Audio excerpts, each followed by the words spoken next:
네, TCP/IP 모델에 대해서 말씀드리겠습니다.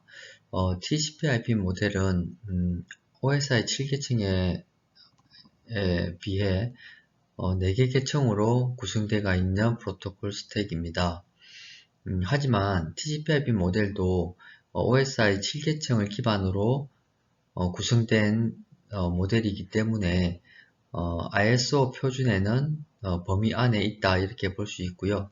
지금 현재 나오는 대부분의 장비나 프로그램들이 TCP/IP 기반으로 되어 있기 때문에 좀 복잡한 OSI 7계층보다 좀 간편하게 구성되어 있는 간단하게 구성되어 있는 TCP/IP 프로토콜 모델을 기반으로 장비나 프로그램이 개발되고 있다 이렇게 볼 수 있고요. 개략적으로 보면 이 OSI와 TCP/IP를 약간 비교를 해보면요.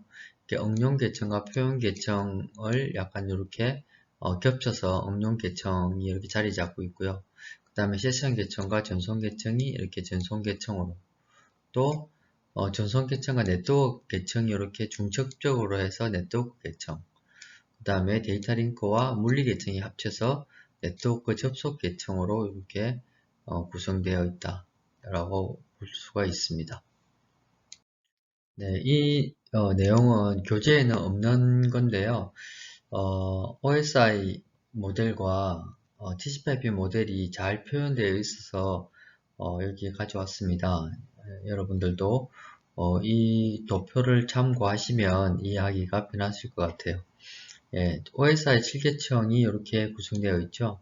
예, 이렇게 구성되어 있는 7개 계층을 우리가 4계층을 기준으로 나누어서 하위 계층과 상위 계층으로 나눌 수 있는데요. 마찬가지로 TCP/IP도 예, 여기 전송 계층 윗단계를 전체를 다 어플리케이션 응용 계층으로 보고 있고 나머지는 전송 계층과 인터넷 계층, 그다음에 네트워크 인터페이스 계층으로 이렇게 연결시킬 수가 있습니다. 거기에 응용 소프트웨어를 좀 보면요. 어플리케이션을 보면 실제로 우리가 사용하는 모든 응용 프로그램은 이 영역에 포진을 하고 있고요. 나머지는 우리가 전송하는 데 필요한 여러가지 프로토콜이 이렇게 1대1 매칭으로 각 계층별로 이렇게 구성되어 있다. 그래서 이런 부분들을 우리가 좀 이해를 하면 나중에 어떤 보안 영역에서 데이터가 이렇게 접근할 때 데이터가 우리 어플리케이션 쪽으로 접근할 때 이 영역에서 어떤 보안들을 해야 하는지 보안을 할 때 어떤 프로토콜들이 사용되는지를 이해할 수 있기 때문에 이 도표는 상당히 도움이 될 것 같습니다. 자, 먼저 가장 하단에 위치한 네트워크 접속 계층을 보시면요. 우리 4개 계층 중에 이 부분에 해당되는 계층입니다. 네트워크 드라이브, 인터페이스 드라이브가 위치하는 곳인데요. 네트워크 접속 계층의 송신청 컴퓨터에서 상위에 전달받은 패킷의 물리적인 주소인 맥 주소가 들어가 있는 헤더를 추가하여 프레임을 만듭니다. 그래서 맥 주소를 포함시켜서 헤더를 붙인 상태에서 그 밑에 있는 네트워크 인터페이스 카드, 랜 카드로 전달해주는 그런 역할을 하는 게 네트워크 접속 계층입니다. 거기에 우리가 보통 네트워크 드라이버 설치하지 않습니까? 그 드라이버가 네트워크 접속 계층에서 동작하는 프로그램이라고 할 수가 있습니다. TCP/IP 계층에서 네트워크 계층에 대해서 알아보겠습니다. 네트워크 계층은 인터넷 계층이라고도 하며 네트워크의 패킷 전송을 제어합니다. 자, 그림을 보시면 전송 계층에서는 우리가 포트를 이용합니다. 그리고 전송 계층의 데이터 단위가 패킷이라고 하고요. 패킷은 데이터와 TCP 헤드로 구성되어져 있습니다. 이 전송 계층에서 네트워크 계층으로 패킷을 이렇게 전송하게 되면요. 여기에서 네트워크 계층에서는 IP 주소가 부여됩니다. 그래서 IP 전송 계층에서 받은 패킷에 IP 헤드를 붙여서 이렇게 데이터 단위가 형성이 되는데요. 이렇게 형성된 것을 우리는 데이터그램이라고 명칭하고 있습니다. 자, 네트워크 계층에서 데이터그램을 데이터 링크 계층으로 보내게 되면 여기서는 물리적인 우리 맥 주소를 부여하게 되고요. 네트워크 계층에서 받은 데이터그램에다가 프레임 헤더, 맥 주소를 붙이면 그것을 우리는 프레임이라고 명칭을 합니다.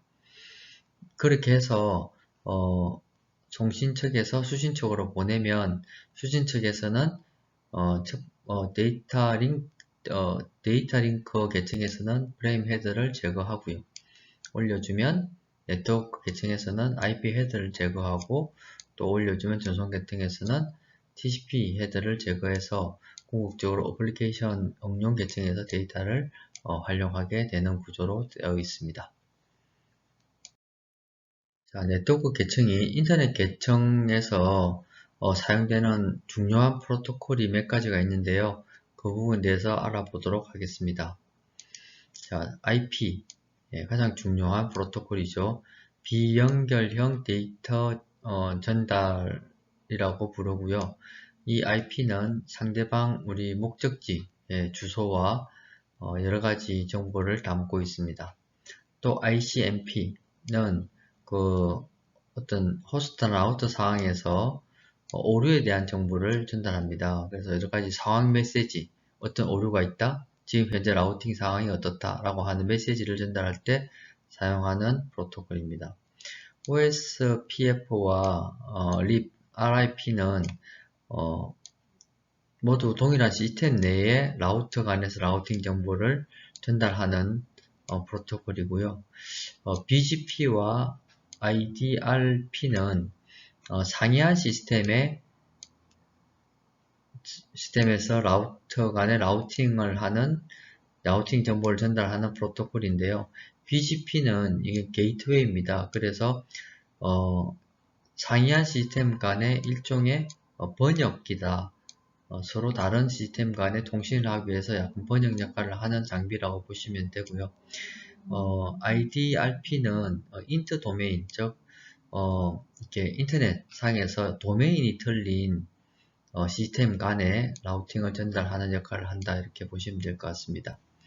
IGMP는 이거는 그룹 간 메시지 전달이기 때문에 매니지먼트 프로토콜이기 때문에 멀티캐스팅을 지원합니다. 그래서 여러 군데 한 그룹 그 안에 여러 대 컴퓨터에다가 정보를 한꺼번에 전달하는 멀티캐스팅을 지원한다. 자, ARP는 IP 주소를 물리 주소인 이더넷 주소, 즉 맥 주소라고 하죠. IP 주소를 맥 주소로 변환하는 그런 프로토콜입니다. TCP/IP의 대표적인 프로토콜이기 때문에 이 부분은 좀 숙지를 하시는 게 좋을 것 같습니다. 네, 전송 계층에 대해서 말씀드리겠습니다.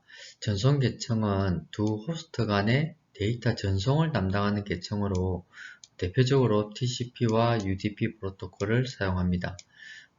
TCP와 UDP에 대한 특징에 대해서 비교를 해서 중요한 부분만 설명해 드리겠습니다.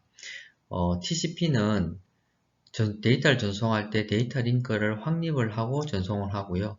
UDP는 데이터 링크를 확립하지 않고 보냅니다. 그래서 반드시 신뢰성 있게 꼭 가야 하는 전송을 해야 하는 패킷 이런 것들은 TCP를 이용한다고 보시면 되고요.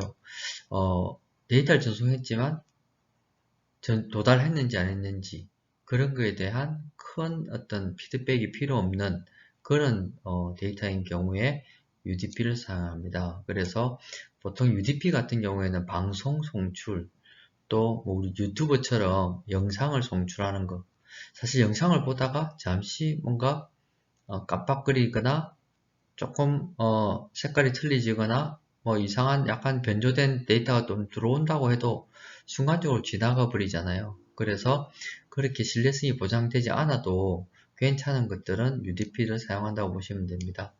그래서 신뢰성을 기준으로 보면 TCP는 데이터 링크를 유지하고 있으니까 신뢰성이 아주 높죠. 그러나 UDP는 데이터의 불수나 순서, 에러에 관여하지 않고 보내기 때문에 신뢰성이 낮다. 전송 속도도 TCP는 신뢰를 바탕으로 하기 때문에 흐름 제어나 순서제어를 합니다. 그래서 상대적으로 좀 늦겠죠. 그러나 UDP는 그냥 그런 거에 관계없이 막 보내기 때문에 속도가 상당히 빠르다고 볼 수 있습니다.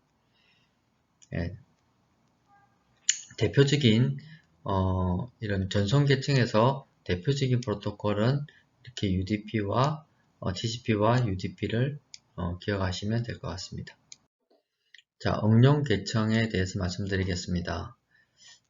TCP/IP 프로토콜의 범위는 보통 응용 계층의 프로토콜까지 다 포함하는데 해당 프로토콜은 아래 이런 프로토콜이 있습니다. 우리가 응용 프로그램에 사용할 때 흔히 들어보던 여러가지 그 기능 이런 것들이 이런 응용 계층의 프로토콜에서 제공되는 기능이라고 보시면 되고요. 대표적으로 HTTP는 우리가 웹브라우저에서 인터넷을 접속할 때 사용하는 프로토콜입니다. 그리고 SMTP는 메일을 전송하는 건데요. 대표적으로 우리가 메일을 어디로 배달하는 겁니다. 우리가 메일 주소를 수신처에다가 우리가 보내고 싶은 메일 주소를 적으면 그쪽 메일 서버로 제가 작성한 메일을 보내주는 역할, 그런 것들이 SMTP라고 보시면 되고요. 자, 텔넷, 혹시 텔넷이라고 들어보셨는지 모르겠지만 우리가 어떤 장비를 설정하거나 그 장비의 어떤 핵심 그 설정 값에 접속할 때는 원격에서 텔넷이라고 하는 프로토콜로 접속을 하면 그쪽으로 도달해서 그 장비를 설정을 바꾸거나 관리를 할 수가 있습니다.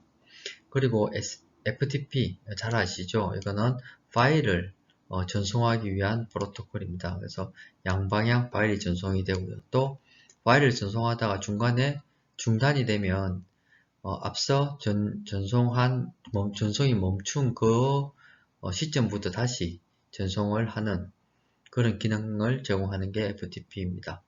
자, 여러분 핑 테스트라고 한번 들어보셨죠? 그래서 호스트가 내가 접속하려고 하는 호스트가 살아있는지 다운됐는지 이런 것들을 연결성을 시험하기 위해서 테스트하는 프로그램, 이것을 핑이라고 하는데요. 이것도 핑 프로토콜입니다. 자, DNS는 우리가 IP 주소를 이름으로 바꾸고 또 이름을 IP로 바꾸고 하는 게 이제 DNS 역할이죠. 우리 컴퓨터에는 전부 다 IP가 부여되어 있지 우리가 사람이 쓰는 것처럼 사람 이름이나 이런 이름이 부여될 수가 없죠. 그래서 네이버 자체의 어떤 IP 주소가 있는 것이고 네이버라고 치면 IP로 전환을 해서 그 네이버의 IP를 찾아서 이렇게 연결시켜주는 그런 역할을 하는 프로토콜이 DNS 프로토콜이라고 할 수 있습니다. 자, NFS, 이것은 네트워크 파일 시스템으로 원격 파일을 액세스하는데 필요한 프로토콜이고요. SNMP, 이것도 우리가 SNMP가 웬만한 우리 네트워크 장비라든가 뭐 스위치, 보안 장비 이런데 SNMP가 대부분이 다 있습니다. 그래서 그 네트워크 장비를 우리가 관리하기 위한 그런 기능을 제공하는 것들이 SNMP라고 부르고 있습니다. 자, NTP는 보안 영역에서 아주 중요한 역할을 합니다. 네트워크에 정확한 시간을 제공하는 건데요. 이 NTP가 틀려지면 우리가 보안에서 아주 중요한 영역 중에 하나가 접속 기록 관리입니다. 로그라고 하는 건데요. 이 로그는 시간이 되게 중요하죠. 언제, 누가, 무엇을 했냐 이런 것들이 기록되는 게 로그인데 시간이 틀리면 그 로그가 아무 의미가 없어지게 됩니다. 그래서 이 보안에서의 NTP는 아주 중요한 역할을 한다.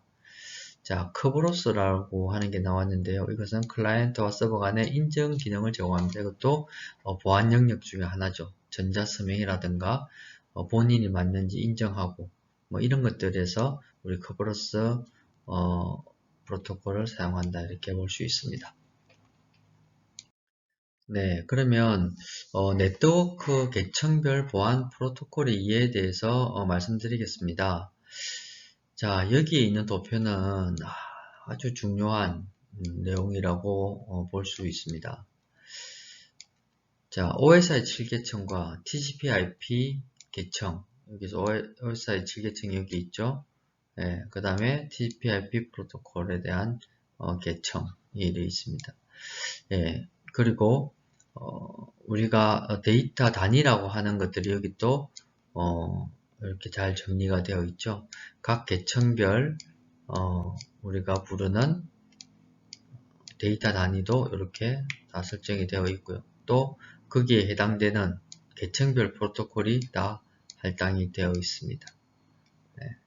그 다음에 여기에서 이제 보안 프로토콜이라는 게 나왔어요. 네. 우리가 이때까지 공부를 한 것은 말 그대로 네트워크 기초에 대해서 보안을 이것을 하기 위해서 반드시 알아야 되는 내용을 그동안 쭉 설명을 했습니다. 그래서 여러분들이 4학년까지 오기까지 중간에 네트워크 개론이라는 과목을 들으면서 이미 이 부분을 다 섭렵을 했으리라고 보고요. 이때까지는 한번 쭉 복습을 했다고 보시면 됩니다. 지금부터는 이제 본격적으로 보안 프로토콜에 대해서 배울 건데요. 여기에 있는 보안 프로토콜은 우리가 계층에 따지면 이런 계층에 속한다 라고 하는 것들을 알아야지 우리가 나중에 보안 장비를 갖다가 만약에 전송 계층의 보안 장비다, 네트워크 계층의 보안 장비다 하면 이런 SSL이나 TLS나 IPsek이나 이런 프로토콜이 이 장비에 탑재되어 있는지 또 그게 제대로 돌아가는지를 확인할 수 있는 거죠. 그래서 각 계층별 보안 프로토콜에 대해서는 여러분들이 반드시 좀 암기를 하시는 게 좋을 것 같습니다. 자, 데이터 링크 계층의 보안 프로토콜은 여기 PPTP와 대표적으로 L2TP를 이야기 들 수 있는데요. PPTP는 마이크로소프트가 제안한 VPN 프로토콜이다. 예, L2TP는 2계층, L2라는 것은 2계층을 뜻하는 거고 2계층에서 사용되는 암호화 전송 프로토콜이라고 이해하시면 될 것 같습니다. 자, 네트워크 계층의 보안 프로토콜 중에 IPsec 프로토콜이라고 있어요. 이건 아주 중요한 프로토콜이고 지금 현재도 가장 많이 사용하고 있는 프로토콜입니다. IPsec은 3계층의 암호화 프로토콜로 IP를 기반으로 한 네트워크에서만 동작합니다. 그래서 지금 네트워크가 거의 다 이렇게 IP를 기반으로 동작하고 있고요. 지금 현재 VPN이라고 하는 원격지 터널링을 하는 장비에는 대부분 IPsec 프로토콜이 탑재되어 있다 이렇게 보시면 됩니다. 이 IPsec 프로토콜 안에는 이런 세 개의 기능이 들어가 있는데요. Authentication Head라고 해서 데이터의 무결성에 대한 검사입니다. 이렇게 데이터 패킷이 데이터가 있는데 거기다가 AH 헤드를 집어넣어서 무결성을 검사하는 역할을 하는 거고요. ESP는 메시지를 암호화하는 것입니다. 이렇게 메시지가 있으면 앞뒤에 ESP를 집어넣어 가지고 요 사이에 있는 것들이 암호화가 되도록 하는 것입니다. IKE도 마찬가지로 이건 인터넷 키 익스체인지죠. 이거는 두 컴퓨터 간의 키를 기반으로 해서 보안을 연결하는 것을 IKE라고 합니다. 앞서 공부한 IPsek과 함께 중요한 암호 방식인 SSL 방식이 있습니다. SSL 방식은 넷스케이프가 개발하였고요. 40비트와 베이스 8비트의 키를 가지고 암호화 통신을 할 수 있게 합니다. 우리가 흔히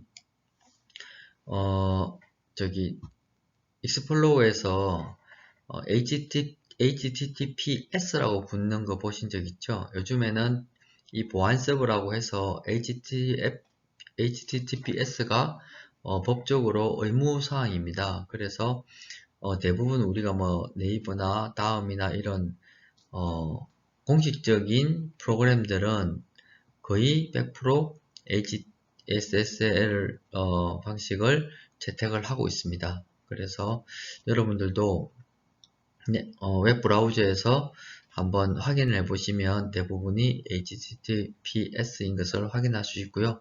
HTTPS라고 하면 SSL 방식의 보안 알고리즘이 접근되어 있구나, 설치되어 있구나, 이렇게 생각하시면 됩니다.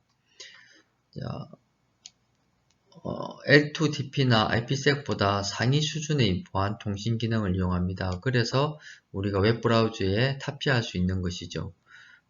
그래서 IPsec은 3계층밖에 안 되기 때문에 웹브라우저 쪽에는 가지 못하고 실제로 네트워크 장비 쪽에서 프로토콜로 활용되고 있고요.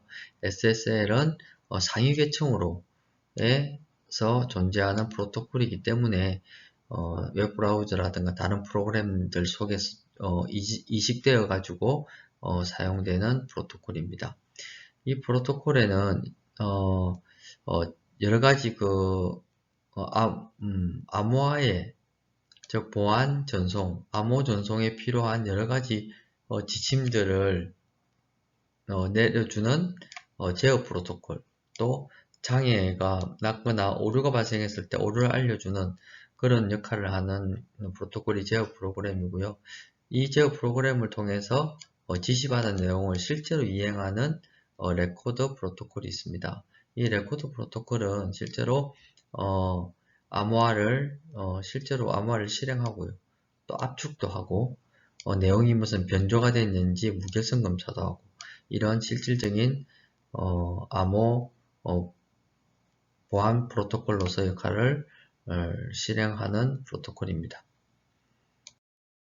자, 응용 계층의 보안 프로토콜 중에 SSH VPN에 대해서 말씀드리겠습니다.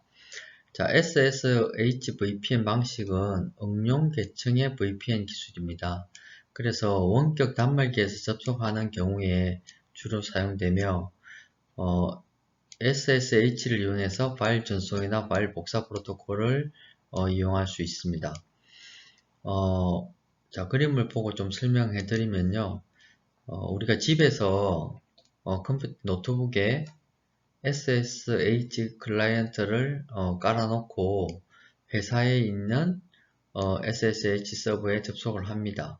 이 접속하는 이 동안에는 우리 집에는 KT로부터 부여받은 10.0.0.1이라고 하는 공인 IP를 가지고 있을 수 있어요. 이 공인 IP를 가지고 회사에 있는 회사 공인 IP로 접속을 하게 되죠. 그런데 만약에 이 SSH 클라이언트가 깔려있지 있지 않은 컴퓨터 패킷으로 접속을 하게 되면 여기서는 접속 자체가 거부가 됩니다. 그래서 SSH 클라이언트 모듈로 깔린 상태에서 이 공인 IP를 가지고 접속을 하게 되면 이 SSH 서버는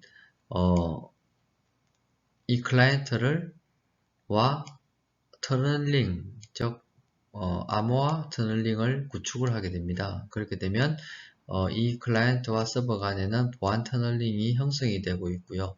그럼 이 중간에 해커가 패킷을 훔쳐 간다 하더라도 내용은 전부 암호화되어 있기 때문에 내용을 볼 수가 없는 상태가 되고요.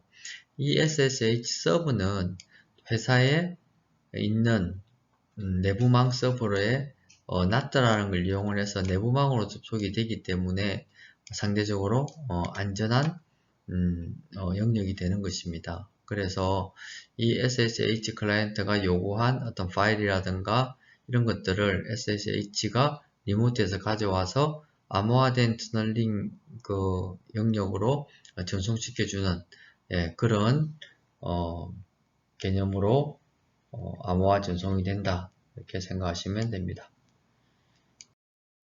자, 인터넷 전자우편 프로토콜인 마임에 대해서 말씀드리겠습니다.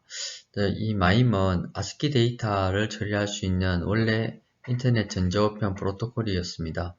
그런데 SMTP와 함께 같이 진화하여서 현재는 오디오, 이미지, 응용 프로그램 등 다양한 포맷을 전송할 수 있는 확장된 프로토콜이 되었고요.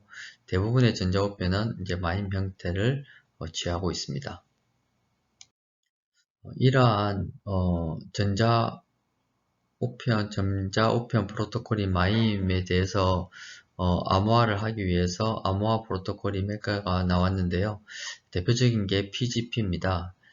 PGP는 마임 객체에 암호화 또 전자서명 기능을 추가한 암호화 전자우편 프로그램이고요.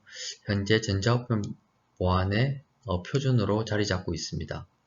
자, 전자우편의 기밀성과 또 메시지 인정, 사용자 인정, 송신, 부인 방지를 지원하고 있습니다. 그래서 우리가 전자우편 자체를 어떤 지인한테 보내든 또 중요한 공공기관에 우리가 공문을 보낸다든가 여러가지 기업에서도 여러가지 전자우편을 가지고 또 기업의 중요한 기밀들을 서로 주고받고 합니다.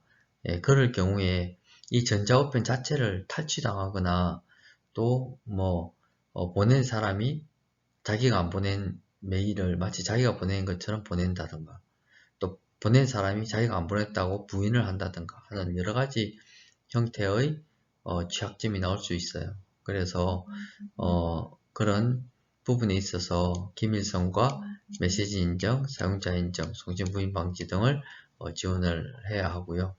또 이 PGP는 캐스트라든가 이데아, 트리플 DS 등 대칭키 암호 알고리즘을 이용해서 기밀성을 보장하고 있습니다.